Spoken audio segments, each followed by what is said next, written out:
Welcome to the Western Wisconsin Sports Podcast. I'm Jeremy Nygaard, joined by Jordan Lehman. Jordan, how are you tonight? Good. How about you? I'm perfect. So this is the first episode of what we hope to be a pretty regular thing. We're recording this one on a Saturday. I think what we'll try to do is recap some things for the week and then have something available at the beginning of the week. As the title may suggest, Western Wisconsin Sports. We're going to focus on, mostly high school stuff, but basically anything that people in this area are interested in, we'll try to talk about. So I think what's happened in the last 10, 15 years, as things have blown up kind of nationally with the internet, with social media, the places like Madison, Milwaukee, the bigger cities in Wisconsin get tons of interest, and rightfully so. I mean, they've put out the Tyler Heroes, the Jalen Johnsons, the Patrick Baldwins. I mean, there's really big names. And then to the west of us, we have the cities, which has put, I think 3 guys were drafted in the NBA. A couple weeks ago, Jalen Suggs is one of the best college basketball players. And Chet Holmgren is the number 1 recruit in the class right now as a senior. So we kind of are sandwiched in the middle of that, smaller districts. But we're going to focus on the stuff that's going on there. So we talked a lot about basketball right there, boys basketball, which is that time of the year. But that's kind of going to be what we do here. Is we'll talk about boys basketball. We can talk about girls basketball. We can talk about wrestling. We can talk about hockey. We can talk about whatever, pro sports, college sports, prep sports. I think anything is fair game as far as that goes. Jordan, do you have anything to add to that?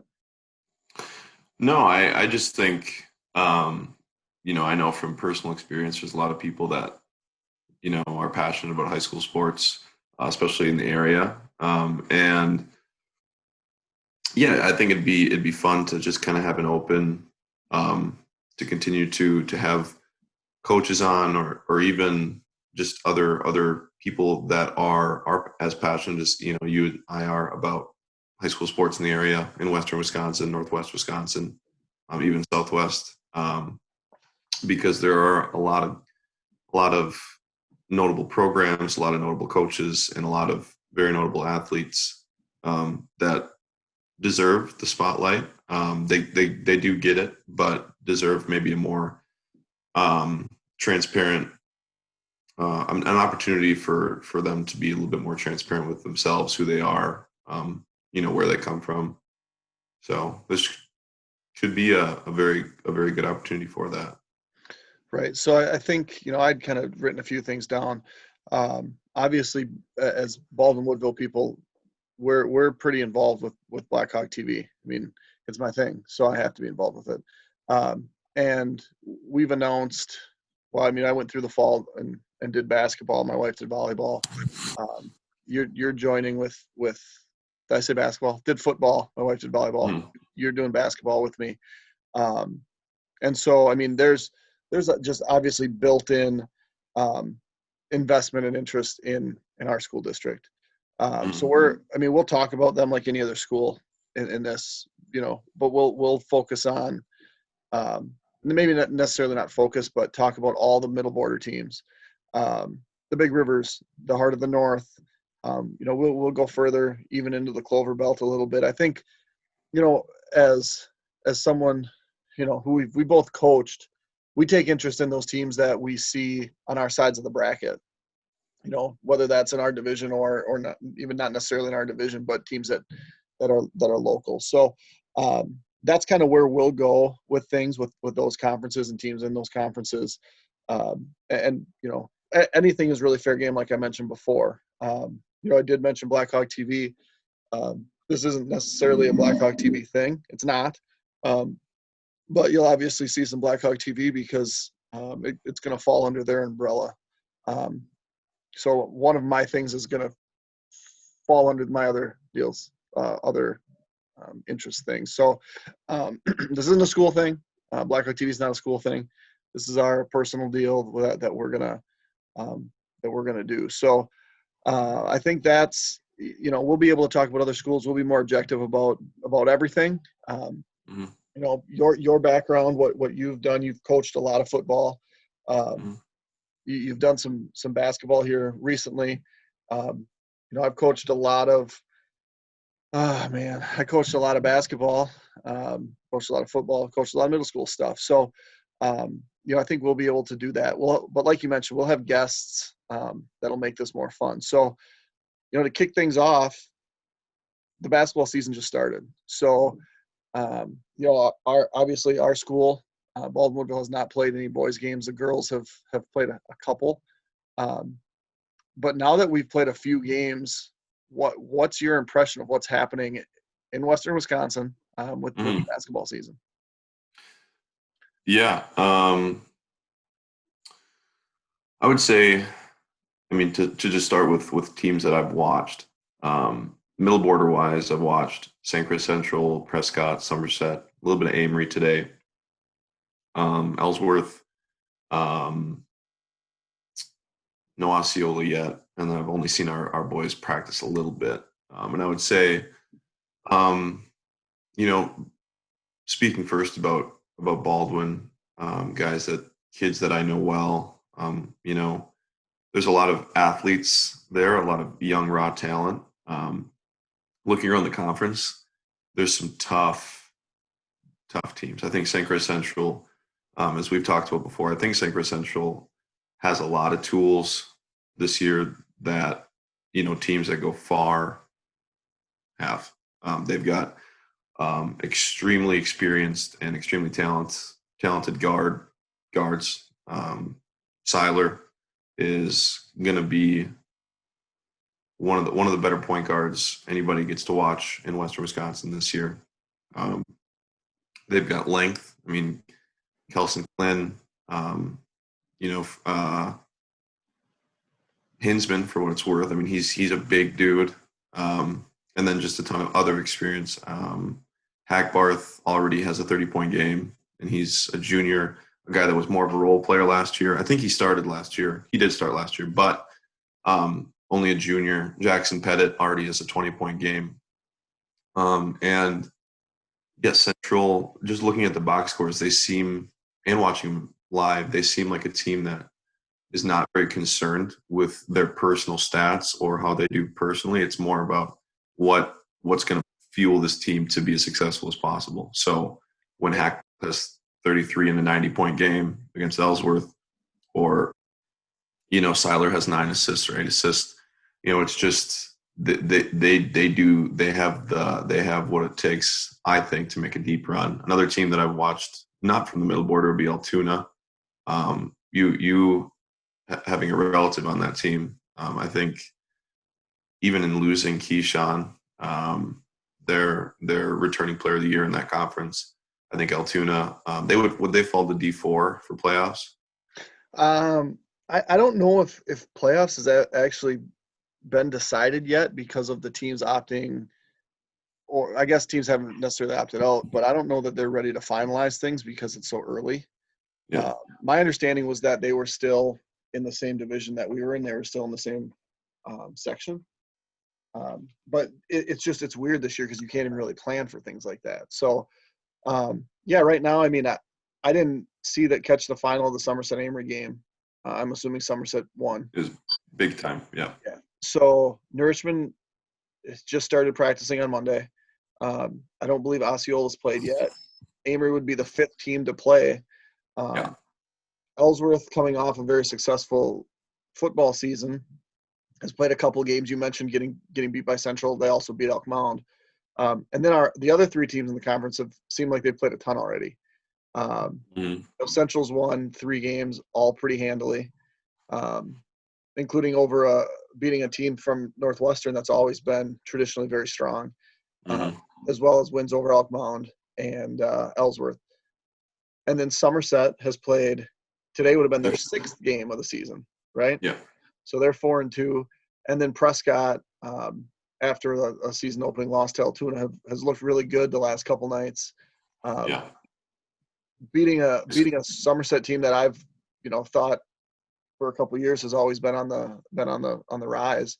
I've been going to Regis and beating them this afternoon after playing last night. So, Mm-hmm. I think you mentioned some individuals for Central, but the offensive talent right now in the conference, and this is coming off of a year where Parker Nielsen was a stud.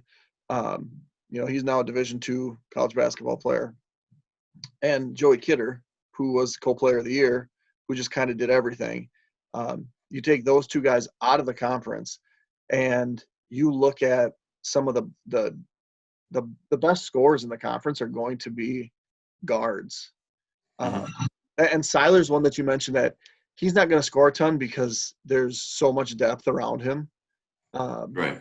Hackbarth is could go off for 30. Pettit could go off for 30. I mean, we saw him kind of go off on us once last year. There's going to be games where Hinsman's just going to dominate around the hoop.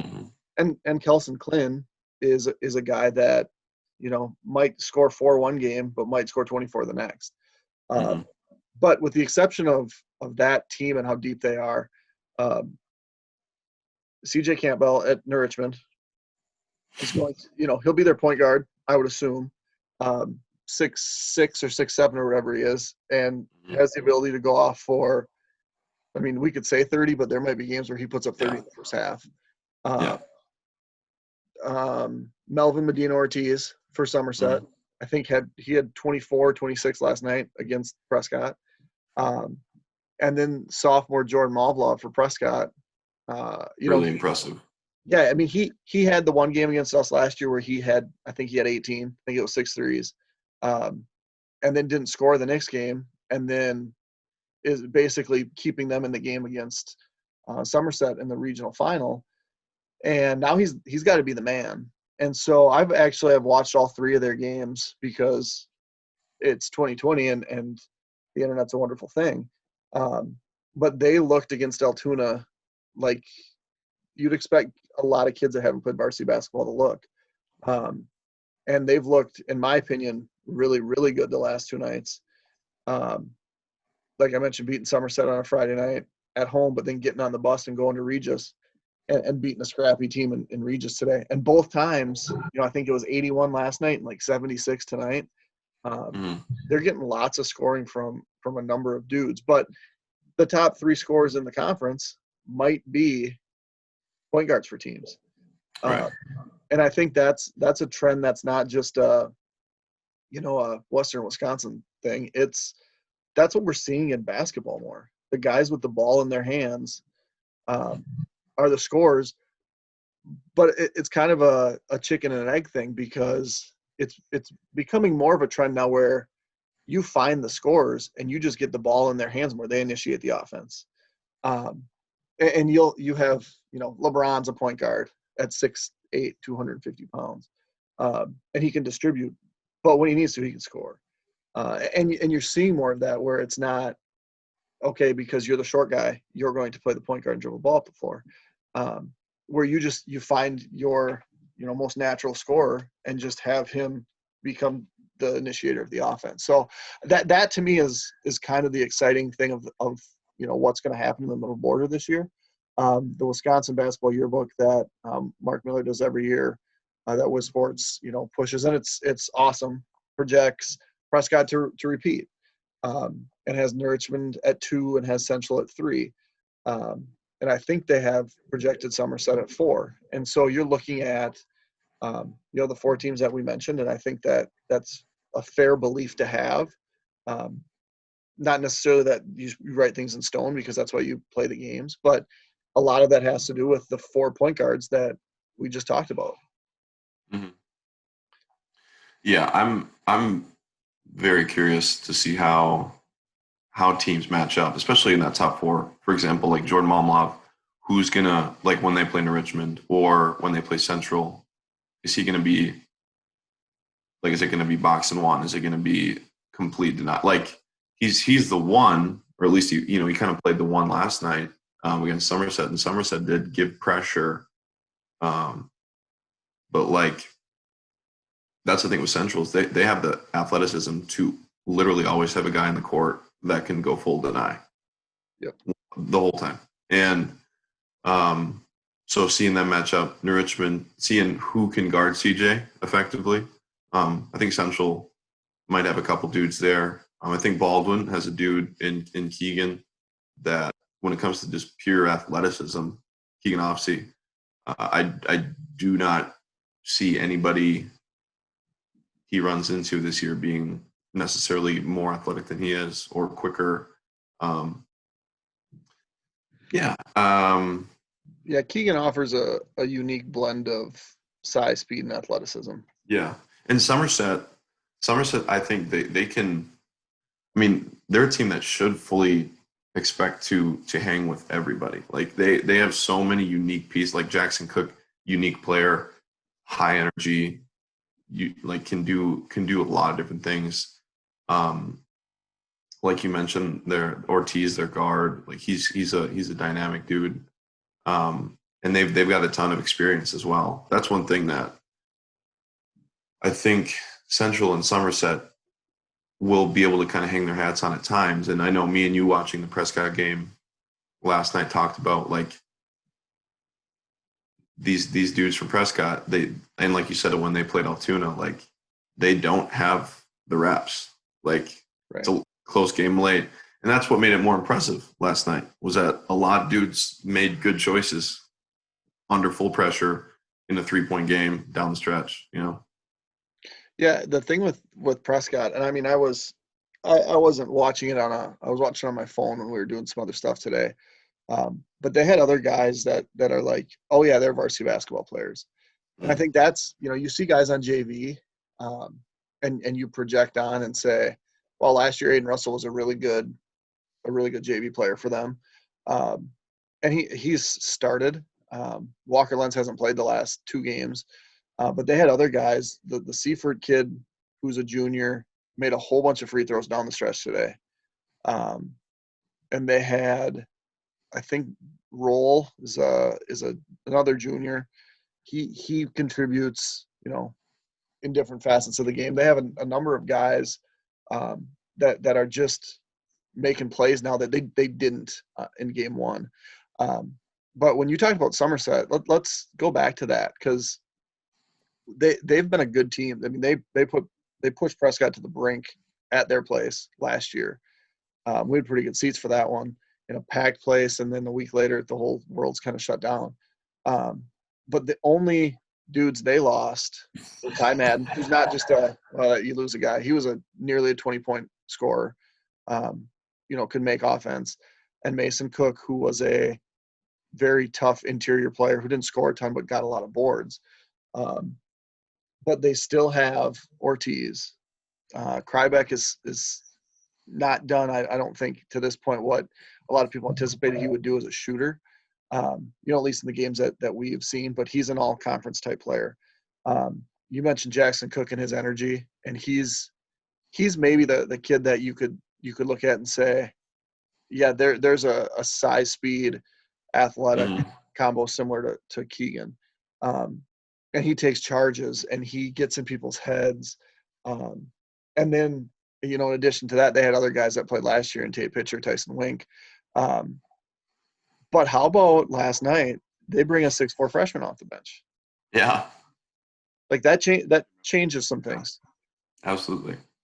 So, that's a team that when you start bringing in, like you look at JV, a lot of times your C squad guys that are good, that are making a contribution that's like, okay, they can play at the next level.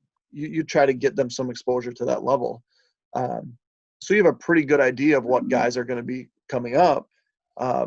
You're not always aware of those kids that were 8th graders that are now going to make a difference. We had a feeling that Moldov kid was going to make a difference last year because we watched him in our middle school gym, torch a team for about 30 points in a running clock setting. But that to me, like if Somerset can keep bringing dudes, they have depth, and Central has depth, and I question a little bit the depth that New Richmond has because they graduated so many guys, but they're also a school twice the size of any of the other schools in our conference. So they're just going to have more to choose from, and they also probably have the most dominant offensive player in, the whole area. So, Yeah. the middle border should be fun. I think that, the guys that BW returns in Dylan Caro and Keegan Austin and Cam Thompson,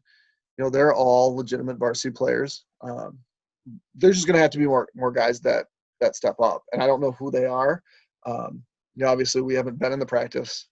We could make some assumptions based on what we'd seen in the past, but that's really not fair to go off of. So they haven't played a game yet. We'll go see them on Thursday at Ellsworth. That'll be a good test. Speaking of Ellsworth, they got two really good offensive players in Mason Anderson and Jack Jenke. But who's going to step up with them? I mean, they need more guys than two. So Osceola, they're younger. They graduated basically everybody. They haven't played yet. We'll see. And Amory's just got to build. And I think that covers basically all 8. 7 of us should be in the same region to start the playoffs. And basically that's the conference tournament. You sprinkle in some Heart of the North teams, and you play to see who gets to go south. It's quite often a team from the middle border, and Northwestern's done it too here recently. So that to me is going to be very interesting. But let's jump over now to the Big Rivers. Yeah. What do you got on the Big Rivers? Well, I think the biggest maybe let's go 3 things that I'm thinking about is the conference champ last year was Chippewa, and they lost their stud Peyton Rogers. I can't remember he's kind of got a split last name, but they lost him. Chippewa was, I only watched him one time last year against River Falls, but they were really kind of like a central this year. Just they had a ton of different kinds of players led by Rogers. And so they'll be, without him. But in second place last year was River Falls. And I would, there's a good argument to be made that they return, the most talent in a gym as any team in Western Wisconsin, let alone, they've got legitimate, like a twin 6'9" brothers that are both, JT already committing to Army. Liam has I think a Division II offer. He committed somewhere. He's committed. Did he commit? I'm pretty sure, yeah. And then Zach Johnson, who's committed to Augustana, and Augustana is an extremely good Division II program. They beat Iowa, was it like 4 years ago, like in a scrimmage? It was, or not a scrimmage, but like an early season exhibition. So they're good. And Johnson, all he's done is score since he was a freshman. I mean, we saw him come into our gym 2 years ago as a sophomore, and he looked like the best player on a team with a ton of studs. Yeah. And so that, and then the vacuum that'll be left by Dalton Banks, obviously a Division I guy that for Eau Claire North for 4 years was a lot of times going into any gym being the best player. And other than that, Hudson has a lot of talent. They've got a really good guard. I'm not very familiar with Eau Claire Memorial nor Superior. Is Chippewa Falls playing? Yeah, Chippewa Falls is the schedule. They are going to play. But these teams, like Hudson's played twice. They've lost to Toma. They've lost to Menominee. But they're a little bit behind those bigger schools, especially the Eau Claire schools. Just haven't really been playing yet. So right now it shows that River Falls just started practicing. Chippewa Falls, I think, is in the same boat. We can get into that a little bit more here. So I think this is a good segue. And our first guest of the whole deal, the whole show, episode 1, River Falls High School boys basketball head coach, Zach Campbell. Zach, how you doing tonight? Hi, I'm doing excellent. We're on the court playing basketball. It's what we've been waiting for a long time, finally. So if I'd have told you a year and a half ago that this season was going to start for you on December 5th, like what the heck, right? And on top of that, with protocols and all of that, like nothing a year ago we ever would even thought possible. We wouldn't have thought we'd be playing basketball in something like this. Right. Right. So we're going to have all sorts of questions here for Zach tonight. We talked a little bit before the break about the middle border. Zach's got some playing experience in that conference, but also the Big Rivers, where he's been now for the last, was this year number 9? 8. Year number 8. So, and then you assisted there for a handful of years before as well. Yep. 14th year in total at River Falls. Goodness gracious, we're getting old. Yes. So I'm going to turn this over to Jordan. He's going to start firing off some questions. Yeah. And we're going to go from there. Yeah. Just kind of, once again, thanks for being here, Zach, Coach Campbell. But just unpacking what Nygaard already kind of brought up, like being in the gym right now with all of the new things with, whether it's protocols or, wear masks, all that. Like, what's it been like week 1? It hasn't been that different because we've been getting used to it in the fall and summer. But the parts of, so we have protocols in our school that we can't allow a kid in the gym unless we do temperatures. So we're doing temperature checks. We're scrambling when we get kids in, doing temperature checks, recording them every single day just to get them into our gym. And then obviously mask the entire time, which the recovery, while it's certainly necessary, the recovery piece is certainly an aspect in it. And we haven't had our first game. So to kind of feel out how far you can push somebody and what you can go and still recover appropriately. We're still working through those things. And for us, we do a lot separate than maybe our JV or our JV2 or freshman team anyway. But this year it's you go straight to this gym. You don't leave that gym. We have no cross cohorting. When we lift, we're now lifting every single day of the week, but we have different groups in there per days. We have 2 different split weight rooms. And so when varsity's in one weight room, JV's in the other, we never talk to each other. We don't, it's certainly different. Sure. Yeah. How receptive have the kids been? Are they on board with everything? Yeah. They've been fantastic. I've been surprised myself. We haven't had to call anyone out this entire week actually for mask. Like we talk above nose, below chin. We haven't had to call anyone out. They've done a great job with it. These kids just want to play. We're virtual school right now. And so these kids they want to be together. They want to get in as soon as they can. And I got to kick them out because we got to be in and out. And it hurts me because they want to be together more, but I got to kick them out. We got to move on. So, because we're limited with our time that we're supposed to be in the gym as well. Right. And when it comes to the kids you've got some players in the gym with you right now that, Zach Johnson, the Doherty twins, some dudes that have played a lot of basketball for you and that will play a lot of basketball going forward, not only in high school, right? What's it like having guys like that, not, let alone the talent, but just the experience? Have they stepped into the leadership roles or have they already been in leadership roles? Yeah, that's something that Zach Johnson has really embraced and has continued to grow in. He will tell you, and this is all, you guys have been a part of basketball programs, you know how big the culture is. And so having kids that buy in and that they can learn from. And I will say we had multiple guys through, but the first real person that made that huge impact is Jackson Notek. And Zach Johnson was a freshman, Jackson's senior year. And Jackson just has done wonders for him, continues to stay in contact with Zach while he's playing at North Dakota State right now. And really kind of picked him up in that role. And now Zach is rubbing that role off on our juniors and others. And not that we don't have other guys that lead, but Zach is certainly our culture guy within that. So that's been really big. That's awesome. When it comes to the talent, when you've got, we'll talk about the height of the Dohertys, Zach Johnson's ability to score.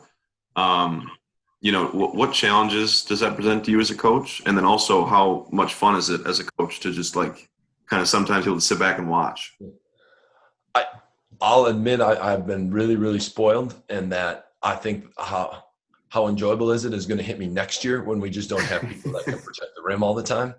And even before JT and Liam played, we were able to run a couple 6'6" athletes all at the same time. So we won't have that next year. We've got some guys I'm confident in, but I think it'll really hit me next year with that. But yeah, it's been good. But the challenges come with it too. Teams that space us really well, teams that run ball screen game and can shoot it really well from weak side. It does limit some of our height because that our lack of movement running JT and Liam at the same time to no fault their own. They move really well for 6'9" high school kids, but it's not like a 5'9" guard coming off and getting downhill and quick like we see too. So there's some challenges that certainly come about with how we design our defense. Zach, at what point did you recognize, or has it not happened yet, where you're not the best Zach in the gym? I would say probably Zach's sophomore year is when I realized that I gave him a hard time. I said I let him know that I feel like I can stop him, but I'll be the first one to admit I can't score it at the rate that he can score it at. So you've given up that he might be better offensively, but you could still stop him. I gotta get a couple games under my belt, but I'm not gonna give in that easy. Okay. I'm too much of a competitor for that. That's fair. I mean, like you said, this is year 15 out of college. Yep. So you've got age on him for sure, wisdom, experience. Yep. I walk into a gym and there might not even have to be another Jeremy there for me to say I'm not the best Jeremy in the gym. So that to me is interesting. Don't forget old man strength. I may not have that physique, but that comes with age too. You get a little bit more of that base. You'd be the first guy to go into a game and try to foul him out with 5 charges. One-on-one. We're just going to get rid of him. No, I'm done with that part of my career. I can assure you that. It's probably a good idea. We'd like our Achilles attached. All right. Sorry, Jordan. You got another one. No, that's good. And so, talking about the dudes you got this year, to mention a couple of those 6'6", and I'm not sure if they were both 6'6", but you lost quite a bit when it comes to athletes last year, right? I had first-hand experience watching, the strength of Mike Johnson, the length of Peyton Flood, among others. I can't remember the kid's name who had kind of the hair, like the shaggy hair. Michael Tiffany, yep. Yeah, but last year's team was a ton of fun to watch for me, and I'm sure for your fans and for you. How has, walking into practice one this year, or maybe this past summer, what's it like having those dudes not in the gym? Yeah, it's different. It's easy to look at what we brought back in terms of talent because of the public recognition, the collegiate basketball players. And again, like I said, I'm spoiled, but the Peyton Flood, the way that he sees the court, communicates the game to people, we're missing that a lot right now in early season practice. Michael Johnson is a kid who plays with instant energy and physicality, and if you're going to come and try to get through drills without it, Michael was not going to take it easy on you. He was a guy that would check guys in a hurry, and right now we're trying to find that. We got a couple younger guys who are doing that well, but they're not that experienced where Michael Johnson has, who he's playing at UW Eau Claire right now, and they're obviously not in their full practice, but getting some stuff done. And then Michael Tiffany too was just one of our more cerebral players that maybe wasn't the most boisterous, but was a guy that understood things and could teach guys younger than him. So it's like I said, we've been spoiled, and we're buying some time right now to find guys in those roles, because those are roles that haven't been completely established on our team yet, and hoping that we'll develop here by Christmas time. Right. Another thing I had personal experience with last year, unfortunately, was watching your JV play against our JV. And I'm not sure if that was the JV2 or the JV1 or how many you had, but they looked like they had definitely some talent, like some things that are hard to coach, some athleticism. Are there guys that you kind of foresaw stepping up? Are they stepping up right now, or has it been kind of fun to see some of the youth come up that you've seen come through your program and now perform and practice at a varsity level? Yeah, I will say as a coach, that's one of my the best things that I enjoy about coaching is watching that development piece of guys come up and guys that commit. I will say from a workout standpoint this fall, we did a lot of optional 6 a.m. stuff, like open up the gym and we got weights, and our attendance at that it blew my mind, far above what I Mm. expected. And that's a lot of the guys that you talk about from our JV that you saw in our JV2. So we've got 7 seniors right now on our basketball team. But Jeremy and I had a conversation last year about a player like a Jacob Landgraf who didn't get varsity minutes for us last year, but he's a very talented kid, and he's going to catch some eyes this year for people that maybe don't know his name. But a kid that he's in all the time. Early morning, comes in evenings when we're in, and he's a kid that certainly has a good amount of basketball potential. And it's just contagious when you get guys that bring other guys into the gym, and that's what they want to create. It picks up our entire program. Right. Yeah, that's huge. So looking out into the conference, me and Nygaard talked a little bit before you got here about some of the players that left to graduation last year. But when you look out, what's your take? Like what teams kind of stand out to you as legitimate threats, as teams push you guys? And who are some players that you see as just some real studs in the area? Sure. Well, first and foremost, I think it's worth noting that there's going to be a whole lot of times that we look at a box score this year and go, what? And then you don't know the whole story, because rosters are going to be so fluid throughout what we're doing this year. And so I would imagine every conference is probably going to look this way, where we've got a lot of those, like who's in, who's out, not knowing what's going on. And you see early on that Hudson dropped a couple games, but they've got 3 kids who are all going to play minutes for them at the varsity level that have not played in those 2 games due to injuries and I believe one quarantine case. So just things like if you're not seeing it, you wouldn't know why that's happening. But in terms of players, Joe Reuter's back from Chippewa Falls. He is, I believe he's going to Hillsdale, Division II in Michigan. He is a very, very good player there. With him too at Chippewa Falls, Walzak he made such a huge jump from his sophomore to his junior year last year. I believe he's committed to Stout next year. So that I would have to believe Chippewa Falls is one of the top teams. Hudson Healy is a brutal person to try to game plan for and guard. He's so shifty, and he can stop on a dime, and has good court vision. And so certainly they're going to be somebody that's we've got some guys around him that shoot it really well too. So those 2 teams in particular stand out. The 2 Eau Claire teams are both extremely, extremely well coached. I'll lump Menominee with them too. Where Memorial, they've lost their point guard, Makai Shaw Jr. for the year, unfortunately.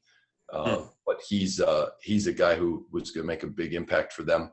They've got some young kids that I know Coach Brisky is really excited about there, though. And Coach Marks has got he's just developed such good toughness in that North program. So even with losing Banks, you see them, their first athletic event of the year, they faced Memorial, and they go and beat Memorial the first year after losing, first game of the year after losing Banks is a testament to the job that he does. And then we're in the process of preparing for Menominee, who's already 2-0 in our league. And they've got a junior in Feddersen, a 6'9" junior who can really, really finish it around the rim. So we're really looking forward to that matchup with our 2 bigs as well. And they've got athletes around him with Thornton and Parker who are very good. So I think, like, you're always going to see some parity. Nobody's going to run away with anything in the league. And again, like, who's going to be there, who's not going to be there too. And I should say Rice Lake too is going to be improved. I know they had a tougher year last year, but Coach Orr's son he looked really, really good last night against Menominee. He's a sophomore who's really shifty and is going to be a very good player. Awesome. Thinking of the talent that left the conference, when you talk about Dalton Banks, Rogers from Chippewa, a lot of, unique talent last year. What about those 2 players? And mention others that I might not be remembering. But what about those 2 players was so difficult to game plan for and to prepare for? Sure. Yeah. With Banks, obviously he could do whatever. If he made a basket cut, he could seal you and seal you and play from the post if he wanted. Just his quickness and his ability to elevate off the floor was so good. He's one of the best high school players that I've ever coached against. He's just a very special talent. And you mentioned Roger Schmidt as well. They just run a lot of two-man ball game with him. I mean, to have a 6'6" athlete who can just jump off the floor and in a hurry and play above the rim, his length defensively was he was everywhere. If you couldn't space him on the weak side, he was always impacting shots at the rim. So that's a big loss for Chippewa, but they certainly have players still that they can bounce back from. And another player, Caden Bowser from Memorial, missed some time last year, but he's at University of Missouri, Kansas City, and he's played in a couple other games. He just played the Gophers a few nights ago and hit a couple threes against the Gophers up here at the barn. So certainly you think about that talent that left our league. It's a lot of talent, but like we talk about with our culture, like those guys make an impact on their culture, and it gets contagious within programs. Right.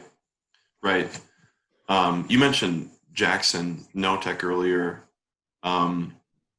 What's it been like, seeing a kid like him, the kid that you coached? I'm sure you've known him for a really, very long time. What's it been like seeing him go from, obviously, young, again, the youth stuff through high school, being as successful as he was, and then now playing, at North Dakota State? Yeah, it's been awesome. I'll even go a little bit further than that. And I had the opportunity at a lower level to coach Jackson's older brother, Jake.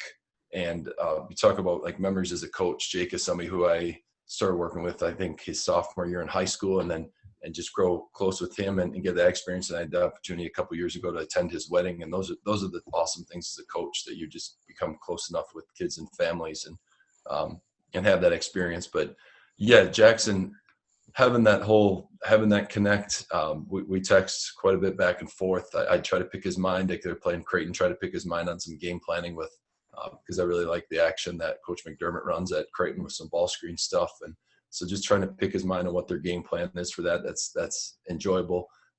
They just about tipped Kansas. They were up 3 with 4 minutes left this past week.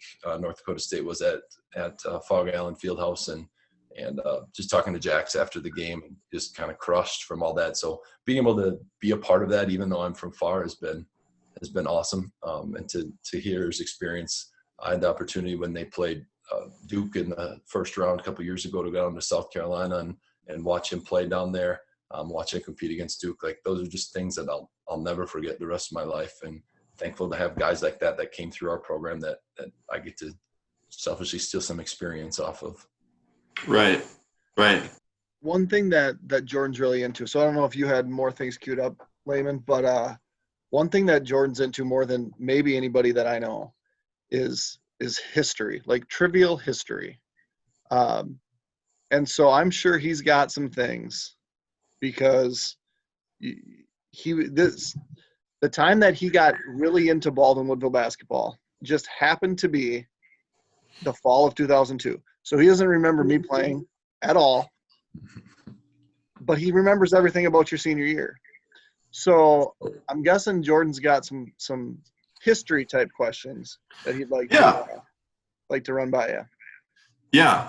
No. My first memory of high school sports is the gym in 2002, 2003. Watching, yourself, Zach, Kuzlik, Logan Kimberly, and that was kind of my introduction to high school sports. And like I still remember vividly your last game, I'm sure as well as you do, at Altoona. It's just that was the beginning for me, and it was, it's high school basketball as well as high school football and just high school sports. It's so special. And so, I mean, for yourself being a guy who scored 1,000 points at Baldwin Woodville, caught a bunch of passes, playing football in the fall. What are your kind of fondest memories from fall? Because you played. Did you play 4 sports? Because there was summer baseball, correct? Correct. Yep.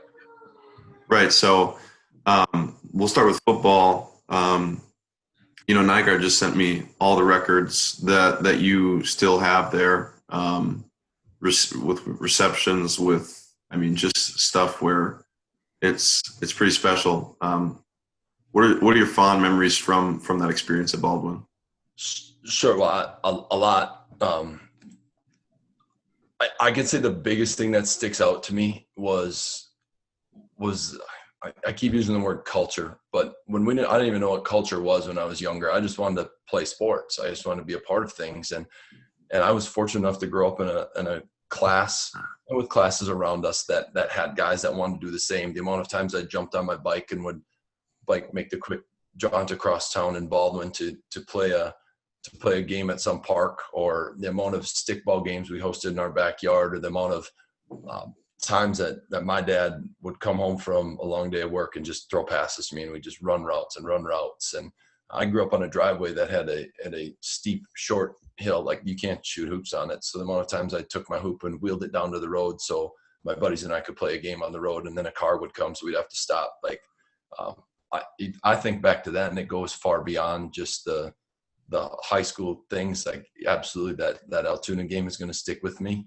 And I could tell you a lot from it, but it's the things that I think about, like stepping back and doing when I was in 5th and 6th grade, that just instilled that love and that passion of sport in me. And again, I was fortunate to have guys around me that were able to do that. Jeremy being one of them, that when I get into the high school, I don't know if Jeremy told you about it, but how many times I had him pick me up before school in the morning or drive me home after practice. And he was a little bit older than me, so he was one of those people that I could spend more time in the gym. I could spend the time doing that because I had the capability. I have people around me that help take care of those things. So you talk about the numbers, like that's a byproduct of being around people who push each other and do those things. And specifically from football, Jeremy can attest to this too. We had being a receiver, Jeremy and I, we had a couple pretty darn good quarterbacks in TJ Helgeson and Logan Kimberly that allowed and made that possible to happen. That's awesome. And Jeremy, please chime in, but Nygaard's always told me that some of your records should be attributed to him running off safeties. It's 100% true. And so I was just wondering, maybe you two can go back and forth for a little bit here. What was it like being, opposite? I don't know if you guys ran twins much, but being receivers left and right in 2001, that was fall 2001. What were some memories from that season? So I'll start, because then Zach can correct me. Everything was done on a double tight. And so the times that Zach split out, he would be a split end, and then I would line up in the slot, but in a 3-point. And so the routes were the same. We just basically, if he would run the route, if he was inside, he would run the route. If I switched, then I would run that route. It was very, very basic. And I get a kick out of it because we were playing Northwestern, and I was looking into the sun. I make a poor read defensively. They end up scoring a touchdown. Zach was the free safety, but probably doing his job, which was not cover my guy. But later in the half, we run and Wade's thing was, we're going to run a play that works until they stop it. So we run the same play, the same passing play, 6 consecutive times. And the route was pretty easy. I'd run to 10. I'd come back to 9 or 8. I'd catch it. You step out of bounds. Zach would run a seam route. And so if it was too high, you just run off the safety. Anyway, it was one-on-one. It was very easy. And we run it all the way down the field. I get inside the 10. We run the exact same play, only we switch it to the slot. Zach scores a touchdown. There might be some truth to that. Which was fine. My last rep on and I think I've told Zach this story. The last rep I took on a high school football field we're in Osceola, a long pass to end the game. I lay out for it. Greg Cumlin comes over the top, picks it off. Lebecky takes me aside and says, if I could have that one over, I'd throw it to Zach. And I'm like, yeah, me too. What are you thinking? Because playing with Zach was fun.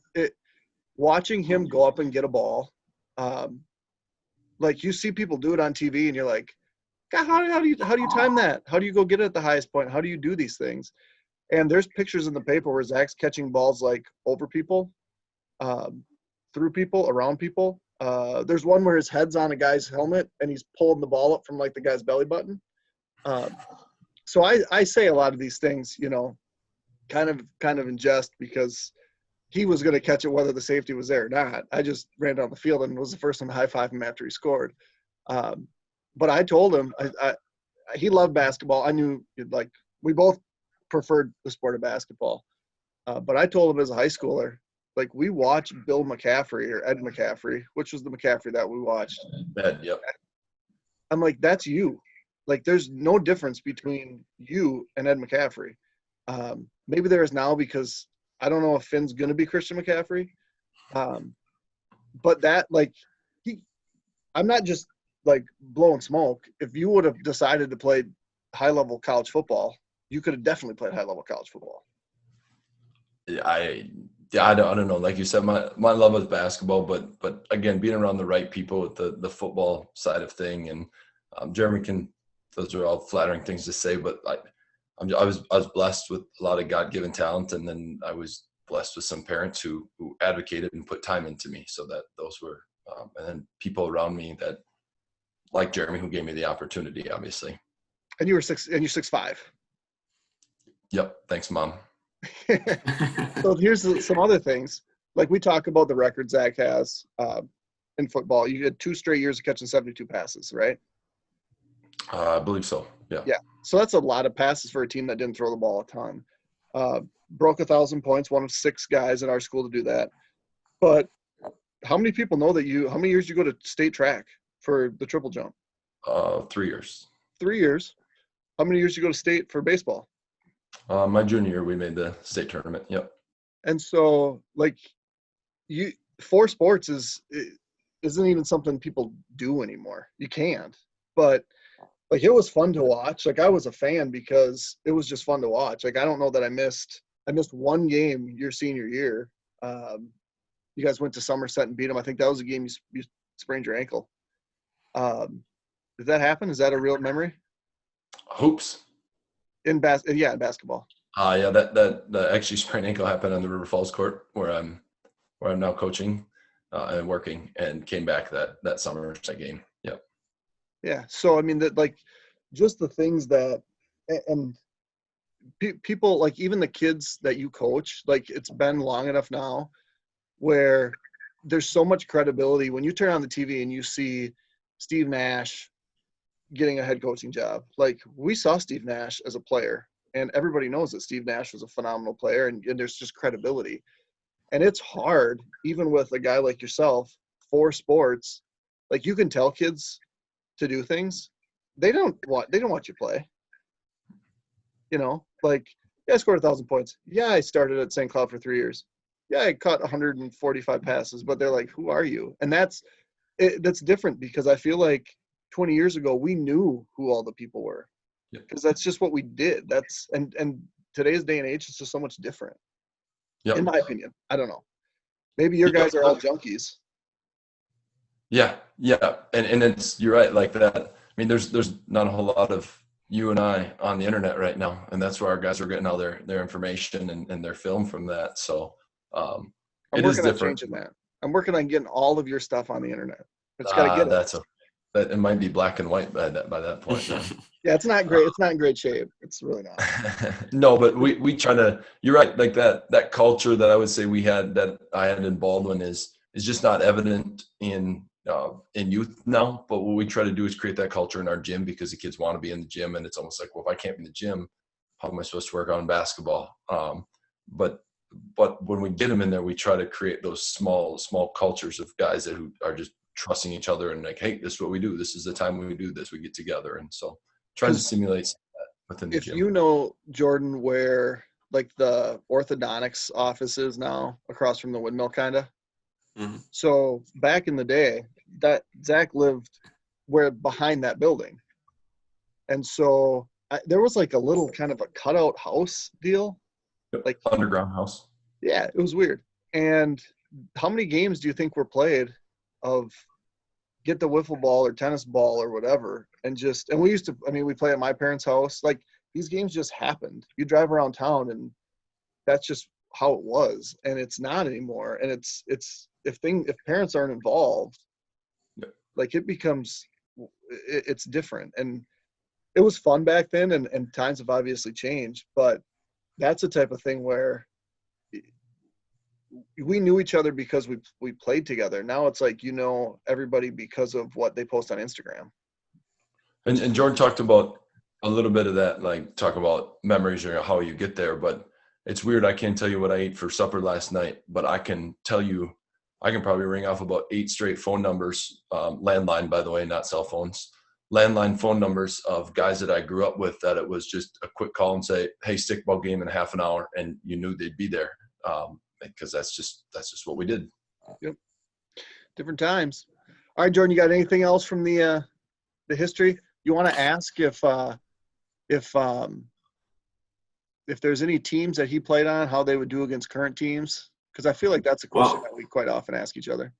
I was just about to get into, I mean, you guys played together on a conference championship team, on a regional championship team. And Coach Campbell, you won back-to-back conference championships in the winter for playing basketball. Starting with the 01-02 team. What's your, what are some memories from your junior year playing with Jeremy? I can't remember all the different names that were on that team. TJ Helvis and Adam Borowitz would have been guys as well. Yep. Right. So yeah, you guys go back and forth. Like, what was the culture of that team? What was the kind of the attitude of that team? And how'd you guys have so much success? Go ahead, Jeremy. Well, it was nice because I was an average defender at my very best, and Zach was a very good defender. So if my guy got by me, he probably took a charge, bailed me out. Adam was a really good defender. Jake Kuslik was just a presence. My memory, my favorite memories from that season were probably the gym against New Richmond. Second round of the playoffs, we got a bye. And they had a kid named John Emerson who was in my class, who I played some summer ball with. And I think he scores 1,000 point in that game. I think so. Yep. And Zach was very, very good at drawing fouls. And it was a close game, closer than it should have been. And you pick up his 5th foul on an inbounds play. That sealed the win because their best player was now out of the game. And just that environment in there with the stage pulled open, people on the stage. I think your sophomore year, the Durand game at home, again, the stage was closed, but the place was packed. Like, I loved playing in that gym, beating Osceola there my senior year, junior year to win conference. Like, those 3 home games, not even all wins. The Durand game was an overtime loss. I think back to, like, your freshman year, you didn't play in the playoffs. You were injured when we go overtime with Prescott and ended up losing that game. And I who've played, all of probably 3 minutes all season. Zach starts, all 20 games. He's hurt. And then we have guys fall out. And I'm getting thrown into the 4th quarter and overtime of a regional game. And it's like, well, what's happening? But that gym, the environment, the noise, and then obviously the regional final at the gym you coach in now, before the bleachers made it down to the and then a packed Somerset gym. Like, all of my memories had to do, which is ironic, with packed houses, because we're not going to experience that at all this year. Yeah, I completely agree. That's where my memories go too, from the noise and the atmosphere, and then really the people that you grew up with and the people that you go to school with and see every day and know that they're there supporting you. That's certainly something. I think going back to that 01-02 team that you talked about, Jordan, I think we had that right balance of individual talent, but we also had that I don't know how to describe it if I say farm working man toughness that came about with individuals that you need to be successful. You can have some talent, but you've got to have that ability to play physical and ability to be strong. And we certainly had several players that fit that mold. So we had a very good balance within that crew. And the other thing too, like we practiced and we didn't always love each other at practice. Like there was once that Scott sent us home. Like, we got a game tomorrow and you guys are going to kill each other. You need to leave. And it's like, it's 4:15. We got another hour of practice. And he's like, nope, we're done. But then we go in the locker room and then we'd all end up hanging out later. Like, it wasn't unheard of for a group of 6 or 8 of us to go to a movie and you know, and I don't know, that doesn't happen. Not because I don't think kids don't choose not to do that, but because they'll play video games together from each other, from their own house. Sure. And so that was one of the things, like as a coach, that it's like, this is considerably different than it was as a player, because I'm not convinced guys always liked each other, and I guess that's not weird because I wasn't. If you would have walked into one of our practices, I don't think you would have been convinced that everybody liked each other either. I mean, there was one that I think Logan, he's bleeding from the face. Like someone got him with a tooth, and he's like, so he's got like, or maybe someone else had like their head wrapped, and it's like, nope, we're just going back at it. And it's like drills would end, but drills wouldn't really end because you just keep going at each other. And then practice would get over, and we would just keep doing it. And I think that's why we were successful. You guys had a ton of success growing up. You won a lot of tournaments. You played in the Great Northwest and played in those league championship tournaments, and the grade above you didn't. I mean, we won one tournament our whole time. And I think so that, we could have looked at it 2 different ways, because we heard all along, hey, this is the class. And it's like, yep. And we're going to need that class if we're ever going to win. And I think, for most of you guys, you accepted it as we're going to let these guys help us because they can. And really it would have been easy to not get along. And that was never a problem. And we competed like we all wanted to play, but we were all super happy when we won and super not happy when we lost. And that, I don't know that the word culture was probably ever uttered. Yeah, that just creates itself. And Yep. And Jordan, I'll actually go. Jeremy brought up Logan. I know you had brought up Logan before. Logan is still one of my best friends to date. I actually grew up across the street from him, so if there was something going on, we were together. But man, there was times that I've thrown basketballs at him. I've pushed him because he's just pushed me too far. He's getting into my face in practice, but there was nothing. It was an hour later, and not even an hour, but everything was good. And you can bring up all those numbers and say all those things, but none of those happen if I don't have somebody like Logan Kimmer in my life. And right. You can his numbers. He's got great numbers as well. But that's just a way that we grew up with each other, and it made us better in the sense that in the time you maybe don't want to see that as a coach or a parent, but that made both of us and our team better. And right now Logan is a good official on a very good crew. How often do you get him during the year? Ever? I think I've had him for 2 games, oddly enough. I think he's been to state 2 or 3 times now. So they do a very, very good job. Yep. We had him a couple times, I think last year, early in the season. It would just be interesting to watch him officiate a game where you're coaching and him to make a call in front of you that you don't agree with. Because you'd let him have it, and he'd let you to an extent, but I'd love to see him tee you up. That wouldn't happen because I'm just in his ear. I'm not across the court at him. Speaking of, how many times in your 8 years have you been teed up? I've never received a technical as a player or coach. What? I'm not gonna say I haven't maybe deserved a couple, but I have never received one. How many have your assistants received? In games that I'm watching?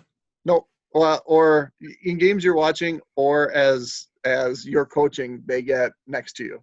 Never. Ever? Never. No.